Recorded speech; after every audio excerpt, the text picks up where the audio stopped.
Đây là các anh chị, mình để cho các anh chị thấy là tới rằm tháng 8 thì mình phải có những cái mắt nụ như thế này. Đây, những cái mắt nụ như thế này. Đó. Mình phải có những cái mắt nụ như thế này để mình nuôi đó. Còn mà nếu mà tới mà rằm tháng 8 rồi á, mà các anh chị chưa có những cái mắt này á, những cây mai mà nó chưa có những cái mắt này á, thì nó sẽ không có nụ để mình chơi Tết được nha các anh chị. Thì cái phương pháp để mà mình kích nụ nó đối với những cây mai mà nó đi đọt nhiều, nó không có những cái nụ này, nó chỉ đi đọt thôi, thì mình phải dùng một cái phương pháp để mình can thiệp đó để cho nó có nụ. Thì những cái phương pháp đó mình cũng đã chia sẻ trên những cái clip của mình á, như clip 51 cho đến 56 57 á, các anh chị xem để tham khảo.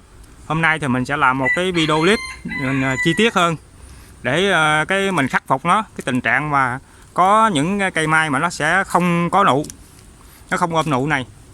Thì bằng cái phương pháp mà mình làm cho nó, thì mời các anh chị theo dõi để xem những cái clip của mình. Đây là cái cách chia sẻ mà mình đã làm mà mình ứng dụng nó thành công, thì hy vọng các anh chị cũng ứng dụng thành công. Thì đây là những cái mình chia sẻ cho các anh chị để cho các anh chị làm cho nó một lần cho nó thành công, để có những cây mai mà có nụ để mình chơi Tết. Rồi mời các anh chị xem tiếp những cái video của mình. Đây để ta nói về cái quá trình mà tạo cái mầm hoa này, thì tức là ta dùng cái kỹ thuật là sung rồi suy rồi sung. Thì tức là trong quá trình mà ta tạo mầm hoa là tức là ta làm giảm đi cái sự sinh trưởng của cây trồng. Tức là lúc đó các anh chị trải qua nó là 3 bước. Cái đây mình nói bước thứ nhất trước, tức là mình dùng cái phân là bón NPK. Thì để mình dùng nó thì mình dùng theo cái tỷ lệ khi tạo mầm hoa là các anh chị dùng theo cái tỷ lệ là 1:3:2 hay hoặc là 1:3:3. Thì để nó hình thành mầm hoa thì mình dùng cái kali clorua cộng với cái phân DB hoặc là cái phân kali đơn cộng với cái lân. Các anh chị dùng cái lân mà lân 86 á, nó tức là nó 86% lân á, cộng với cái kali đơn, các anh chị bón vô gốc nó theo cái tỷ lệ nó là 2:1. Tức là khi mà mình bước đầu tiên á, là khi mà mình tạo mầm cho cây á, đối với những cây mai mà nó khó ra hoa, những cây mai mà khi mà đã mùa mưa, mình mùa mưa hoặc là những cây mai mà nào mà nó khó ra hoa, thì mình dùng cái phương pháp này, tức là mình trải qua 3 bước. Tức mà bước ban đầu tiên á, là mình dùng cái lân này, cái lân cao á, cái lân có cái hàm lượng cao á, còn lân 86 á cộng với cái kali đơn, các anh chị bón vô gốc nó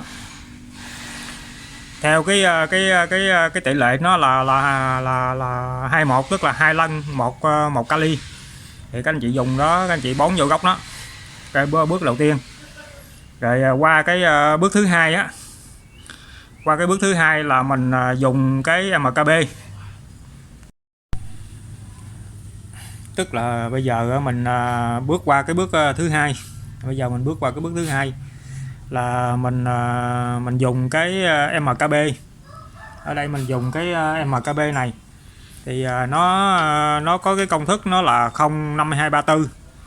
Thì khi mà mình dùng cái MKB này á, là nó có chức năng là để nó chặn đọt, nó hãm lại cái quá trình mà sinh trưởng của cây. Tức là ở đây cái B giữa nó là 52 và cái kali nó là 34, tức là cái hàm lượng mà B giữa nó cao, thì nó làm cho già quá đi cái lá diệp lục tố, cái lá nó chuyển về màu xanh đậm, tức là nó đang non mà chuyển về màu xanh đậm. Cái 34 cũng vậy, nó hãm lại. nó hãm lại cái quá trình sinh trưởng của cây. Thì khi mà anh chị mà kết hợp với cái MKB á thì nó có chức năng nó là chặn đọt, nó hãm đi cái quá trình sinh trưởng của cây. Thì đồng thời qua bước thứ hai á, mình dùng cái MKB mình cộng với cái 10 60 10. Cái 10 60 10 á, thì cái B giữa này 60 nó cao nè. Hoặc là các anh chị dùng cái 10 55 10 cũng được. Thì cái cộng với một cái nó là cái thằng này á, là nó dùng để kích bông. Hai cái thằng này nó dùng để là kích cái nụ hoa ra, cái mầm hoa ra. Thì cộng với thằng này chặn đọt. Thì khi các anh chị kết hợp hai thằng này lại thì anh chị phun chia làm hai đợt. Thì đợt đầu á thì mình với đợt thứ hai cách nhau là 7 ngày. Các anh chị kết hợp lại phun cái MKB á, là mình sử dụng nó là khoảng 0,5%. 0,5% tức là nó khoảng 5g trên 1 lít nước á. Cộng với cái 10 60 10 này thì mình đọc hướng dẫn của nhà sản xuất người ta quy định là bao nhiêu gam thì các anh chị cứ dùng đó bao nhiêu gam trên 1 lít. Hai cái này các anh chị cộng lại phun trên lá đó, toàn bộ cái lá của nó. Thì cái bước 1 là mình đã dùng cái NPK.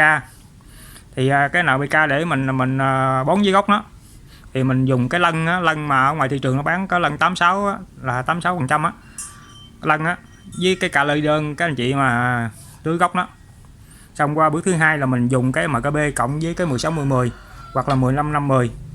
Mình hai cái mình cộng chung đó mình phun trên toàn bộ lá nó. Thì phun làm cái này phun làm hai đợt. Phun làm hai đợt, mỗi đợt là cách nhau là 7 ngày.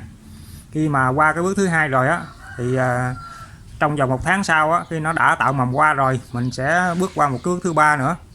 Thì cái nguyên tắc tạo mầm nó là mình sẽ làm cho cái cây nó là từ sung trở thành suy rồi mình phải làm cho nó sung trở lại. Qua bước thứ ba khi đã có mầm hoa rồi mình làm cho nó sung trở lại, tức là mình bón phân, mình bón phân vô, mình nuôi những cái nụ đó. Rồi khi mà đã trải qua 2 bước rồi á, giờ bước qua cái bước thứ ba nữa. Thì cái giai đoạn mà lúc này nó ra hoa, tức là cái tạo ra những cái nụ hoa đó, giai đoạn mà ra những cái nụ hoa thì lúc đó ta cần phải nuôi những cái nụ đó. Thì ta phải dùng cái NPK. Thì theo cái tỷ lệ nó là 1-1-1, tức là đều nhau, cộng với đạm. Thì cái tỷ lệ mà cộng thêm đạm là 3 đạm.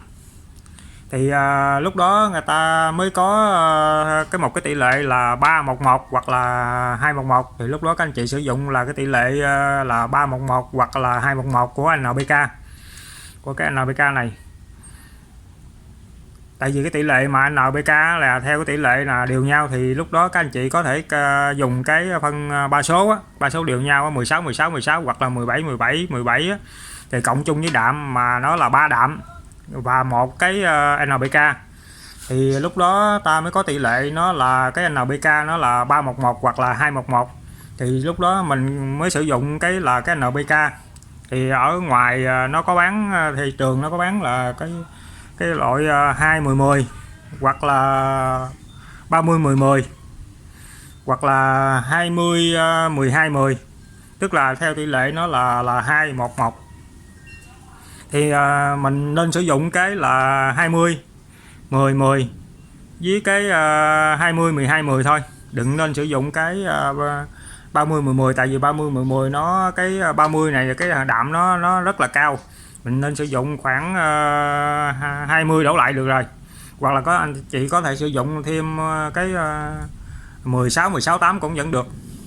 Tại vì 16 nó cái đạm nó là 16, thằng kia nó cũng là 16 luôn. Thì mình sử dụng theo cái công thức này. Thì hoặc là các anh chị có thể sử dụng là cái 17 cộng với đạm. Thì ba cái tỷ lệ này nó bằng nhau, cộng thêm cái thằng đạm nữa, để lúc mà mình nuôi cái nụ đó thì mình cần để cái dinh dưỡng để mình nuôi nụ nó, thì mình sử dụng cái theo mấy công thức này. thì các anh chị mua loại nào sử dụng cũng vẫn được hết. Thì lúc đó mình có thể là bổ sung thêm cái Beryllium á, hay hoặc là cái G3 ngoài thị trường nó có bán là cái viên á, thì mình sử dụng nó khoảng chừng 10 đến 15 ppm thôi, cộng với cái vi lượng thì gồm có bo, canxi bo với kẽm rồi cái vi lượng đó anh chị bổ sung thêm, với thuốc sâu rồi mình bổ sung thêm vô.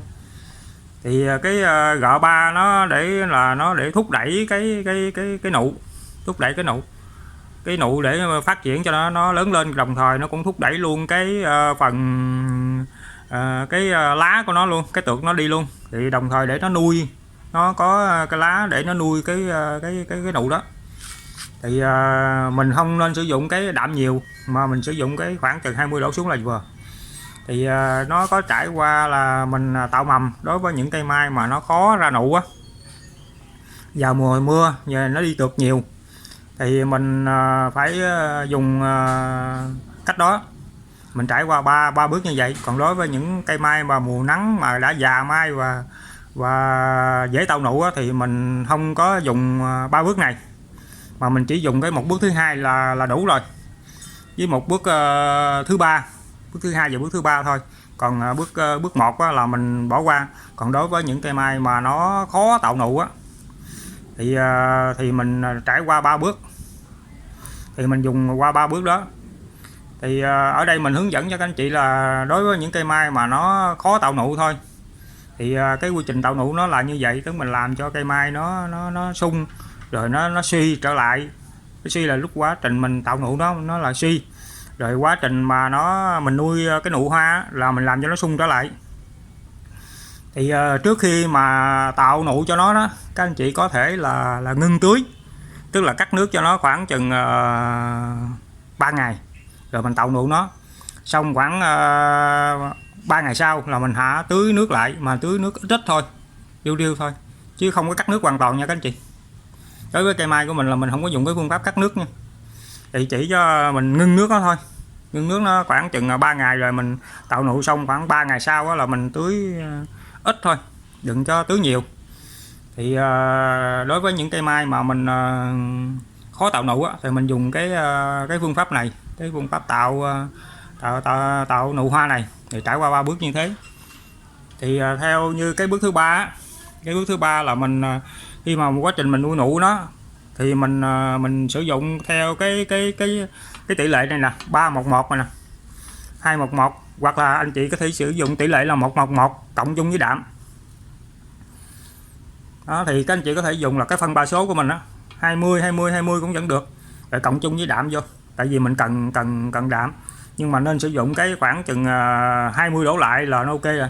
Hoặc là có thể sử dụng cái tỷ lệ là 2:1:1, tức là sử dụng cái công thức là cái phân 20-10-10 á, để mình cộng với vi lượng rồi vô, với sâu bệnh rồi mình ngừa nó. Đó, thì bước qua nó 3 bước như vậy. Thì hôm nay mình hướng dẫn cho các anh chị là cái cách mà tạo nụ mai, tạo nụ cho mai á, để mình có hoa mình chơi Tết. Chủ yếu là để có hoa thôi. Còn những cái phương pháp thì nó có nhiều phương pháp lắm. Anh chị nào sử dụng được phương pháp nào thì mình cứ sử dụng. Còn đây là mình hướng dẫn cho các anh chị, thì các anh chị thấy mà nó hữu ích á, áp dụng thì các anh chị áp dụng vô để mình làm cho nó đạt kết quả.